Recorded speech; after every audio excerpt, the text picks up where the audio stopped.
तो ये थी देश और दुनिया की 100 बड़ी खबरें। और अब खबर किम जोंग उन की। उत्तर कोरिया ने रविवार को एक नए टैक्टिकल गाइडेड हथियार का परीक्षण किया है। नॉर्थ कोरिया के किम जोंग उन ने यह टेस्ट ऐसे वक्त में किया जब अमेरिका और दक्षिण कोरिया आज से सैन्य अभ्यास करने जा रहा है। नॉर्थ कोरिया ने अपने इस टेस्ट की कुछ तस्वीरें भी मीडिया के साथ साझा की है। तस्वीरें इस वक्त हम आपको टीवी स्क्रीन पर दिखा रहे हैं। देखिए किस तरीके से अमेरिका और दक्षिण कोरिया के बीच जब बातचीत होनी है उस वक्त किस तरीके से ये टेस्ट किया गया है और तस्वीरें मीडिया के साथ साझा की गई हैं। नॉर्थ कोरिया ने अपने इस टेस्ट की तस्वीरें मीडिया के संग साझा की है।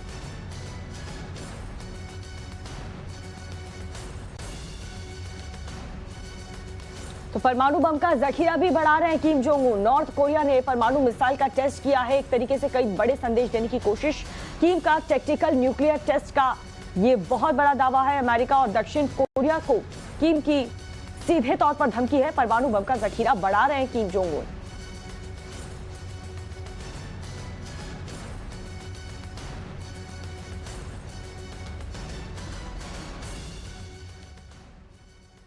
तो रूस यूक्रेन युद्ध के बीच उत्तर कोरिया के सनकी शासक ने एक बार फिर से पूरी दुनिया का तनाव बढ़ा दिया है। आगे हम आपको दिखाएंगे मध्य प्रदेश के एक कथावाचक का वायरल वीडियो जो हिंदुओं को हथियार उठाने और बुलडोजर चलाने की नसीहत दे रहा है। लेकिन अभी देखते हैं 1 मिनट में एक खबर। तो दिल्ली के जहांगीरपुरी हिंसा में गिरफ्तार आरोपियों को आज कोर्ट में पेश किया जाएगा। पूरी खबर 1 मिनट में आपको दिखाते हैं। गिरफ्तार आरोपियों में से एक असलम की पहचान घायल सब इंस्पेक्टर मेदालाल मीणा को गोली मारने वाले के तौर पर हुई है। उससे एक देसी पिस्टल भी बरामद की गई है। एक दिन के पुलिस रिमांड के बाद असलम और अंसार को आज फिर कोर्ट में पेश किया जाएगा। नहीं, मैं कुछ बोल नहीं कहता। मैं कुछ बोल नहीं कहता।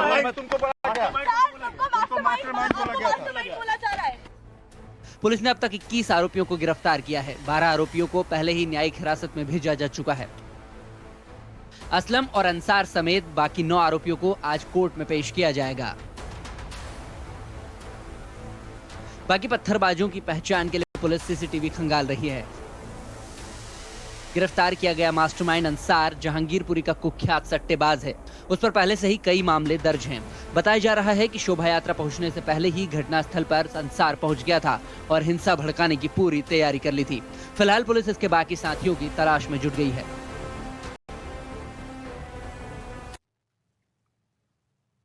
जहांगीरपुरी में हुई हिंसा के बाद दिल्ली पुलिस पूरी तरह से एक्शन मोड में नजर आ रही है। ताबड़तोड़ कार्रवाई की जा रही है। दिल्ली हिंसा में अब तक 21 लोगों की गिरफ्तारी हो चुकी है, जिसमें 2 नाबालिग लड़के भी शामिल हैं। गिरफ्तार आरोपियों के पास से 3 पिस्तौल और 5 तलवारें बरामद की गई है। इन हथियारों को पुलिस ने जब्त कर लिया है। पुलिस को शक है कि जहांगीरपुरी में हुई हिंसा एक सोची समझी साजिश है। हिंसा के बाद दिल्ली के सभी जिलों की निगरानी बढ़ा दी गई है। हिंसा के दूसरे दिन कल जहांगीरपुरी में बड़ी संख्या में पुलिस बल की तैनाती रही। एहतियातन सभी मोहल्लों के मुख्य गेट पर सुरक्षा बलों की तैनाती की गई थी। दिल्ली पुलिस पूरी तरह से मुस्तैद नज़र आ रही है और इस वक्त हम जहांगीरपुरी के सी ब्लॉक के इलाके में, और आप मेरे पीछे तस्वीरों में देख सकते हैं कि दिल्ली पुलिस के अधिकारी जो हैं वो दिल्ली पुलिस के जवानों के साथ इस वक्त आपको फ्लैग मार्च करते हुए, एक मार्च करते हुए नज़र आ रहे हैं। साथ ही साथ जितने भी एंट्री एग्जिट पॉइंट हैं उन सब पर जो है वो नज़र रखी जा रही है। पुलिस की तरफ से कोशिश हो रही है कि जितने आबादी वाले इलाके हैं, जिनके सोसाइटी के गेट हैं, वहाँ पर 1-1, 2-2 पुलिस के जवानों की तैनाती हो रही है। साथ ही साथ सीआरपीएफ और रैपिड एक्शन फोर्स की भी जो है वो मदद ली जा रही है।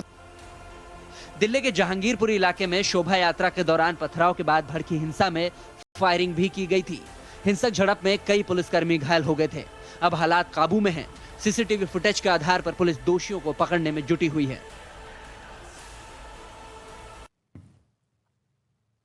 और प्रधानमंत्री नरेंद्र मोदी 3 दिवसीय गुजरात दौरे पर हैं। कई अहम कार्यक्रम में शामिल होंगे प्रधानमंत्री। अपने दौरे के पहले दिन आज पीएम मोदी गांधीनगर में स्कूलों के कमांड एंड कंट्रोल सेंटर का दौरा करेंगे। दौरे के दूसरे दिन यानी कल पीएम मोदी बनासकांठा में बनास डेयरी संकुल में कई विकास परियोजनाओं की आधारशिला रखेंगे, जिससे हर दिन 30 लाख लीटर दूध की प्रोसेसिंग होगी। इसके अलावा 80 टन मक्खन, 1 लाख लीटर आइसक्रीम, 20 टन खोया और 6 टन चॉकलेट का उत्पादन होगा। इस परियोजना को पूरी तरह से तैयार करने में 600 करोड़ रुपए का खर्च आया है। जामनगर में WHO global centre for traditional medicine की आधारशिला भी पीएम मोदी रखेंगे। इस कार्यक्रम में वर्ल्ड हेल्थ ऑर्गेनाइजेशन के चीफ और मॉरिशस के प्रधानमंत्री प्रविंद कुमार जगन्नाथ भी शामिल होंगे।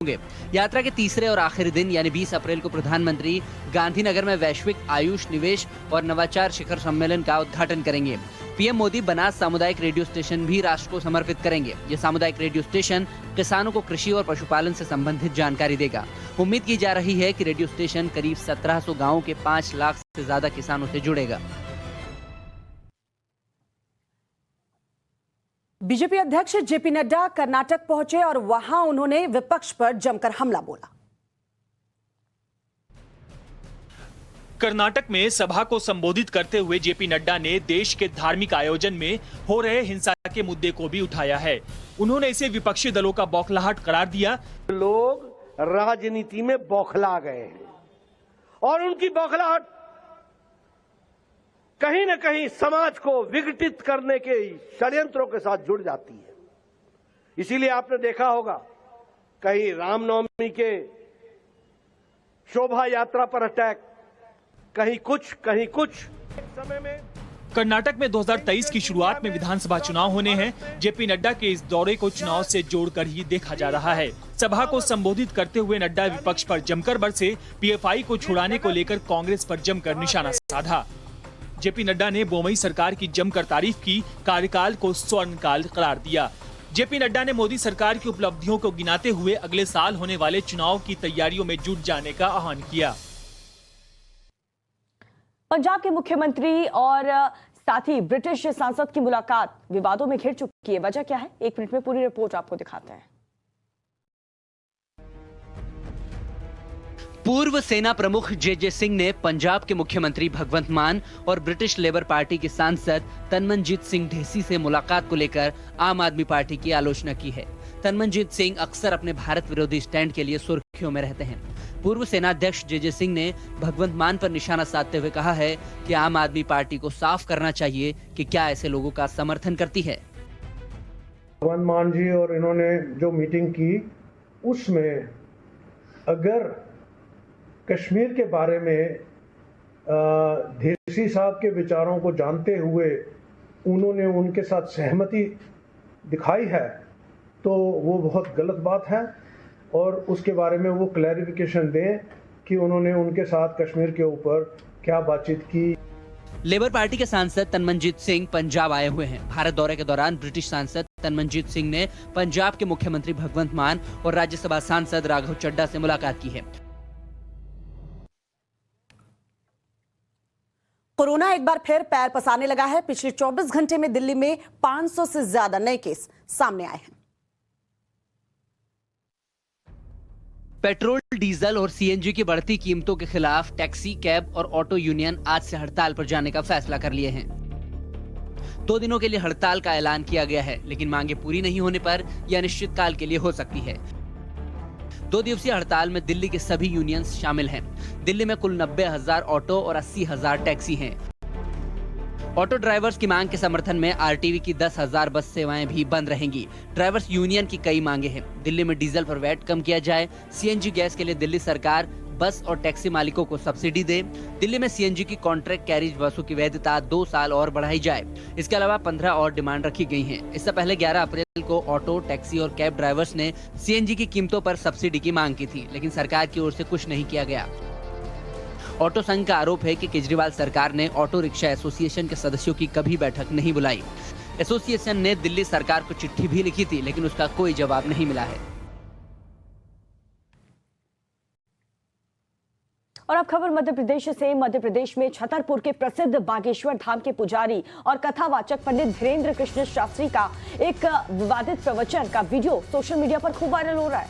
वीडियो में पंडित धीरेन्द्र कृष्ण शास्त्री जो है वो हिंदुओं से एक हो जाने और बुलडोजर चलाने की बात कहते नजर आ रहे हैं। पंडित धीरेन्द्र ने हिंसक प्रवचन देते हुए हिंदुओं को ये कह रहे हैं कि एक वर्ग विशेष के खिलाफ हथियार उठा लो। उन्होंने हिंदुओं को आगाह करते हुए कहा कि अगर तुम अभी नहीं जागे तो ये तुम्हें अपने गांव से आपको भागना पड़ेगा और इसीलिए पत्थर मारने वालों के घर पर बुलडोजर चलाओ। और इतना ही नहीं, पंडित धीरेन्द्र कृष्ण शास्त्री खुद भी बुलडोजर खरीदने की बात कह रहे थे। अगर तुम अभी नहीं आगे तो ये तुम्हें अपने गांव में भी भोगना पड़ेगा। इसलिए निवेदन है कि सब हिंदू एक हो जाओ और पत्थर मारने वालों के घर पर बुलडोजर चलवाओ। हाँ, हाँ, और कुछ दिन बाद हम भी बुलडोजर खरीदने वाले हैं। अब पैसा नहीं है इतना, वरना हम भी बुलडोजर खरीदेंगे और जो राम के काज पे और सनातनीय महात्माओं पर, संतों पर और भारतीय सनातनीय हिंदुओं पर पत्थर चलाएगा, हम बुलडोजर उसके घर पर चलाएंगे। हाँ, तो हमारी प्रार्थना है हिंदुओं जगो, और जो तुम्हारे पत्थर तुम्हारे घर पर फेंके उसके घर जैसे भी लेकर चलो। तो ये थे इस वक्त की टॉप हेडलाइंस। आपके साथ हूं मैं दीपिका यादव। मैं हूं आपके साथ श्वेता भट्टाचार्य। और इस वक्त जो बड़ी खबर आ रही है वो आपको बता दें, यूक्रेन के शहर खार्किव पर रूस के ताजा हमले में 31 लोग घायल हो चुके हैं, जबकि 5 लोगों की मौत हो गई है। और ये पूरा हमला दिन में उस समय हुआ जब खार्किव में बच्चे मैदान में खेल रहे थे। रूसी हमलों के बाद आसपास के जो इमारत है वहां पर आग लग गई है, जबकि मैदान पर भगदड़ मच गई। रूसी गोलीबारी की चपेट में कई लोग आ गए हैं, जिसमें से 2 की अस्पताल में इलाज के दौरान मौत हो गई। पिछले कुछ दिनों से रूस ने यूक्रेन के दूसरे सबसे बड़े शहर पर हमले जो है वो बढ़ा दिए हैं। रूसी हमले के बाद खार्किव में जो तस्वीरें सामने आ रही हैं वो दिल दहला देने वाली है। हमले के बाद इधर उधर लोग पड़े हुए नजर आ रहे हैं जो खून में डूबे हुए हैं। शुक्रवार को भी इसी तरह के हमले हुए थे। हमले में कई लोग मारे गए थे, जबकि 50 से अधिक लोग घायल हो गए थे। 2 अलग-अलग तस्वीर इस वक्त टीवी स्क्रीन पर आप देख रहे हैं। देखिए, खार्किव में रूसी हमले लगातार जारी है। मासूमों को भी अब निशाना जो है वो बनाया जा रहा है।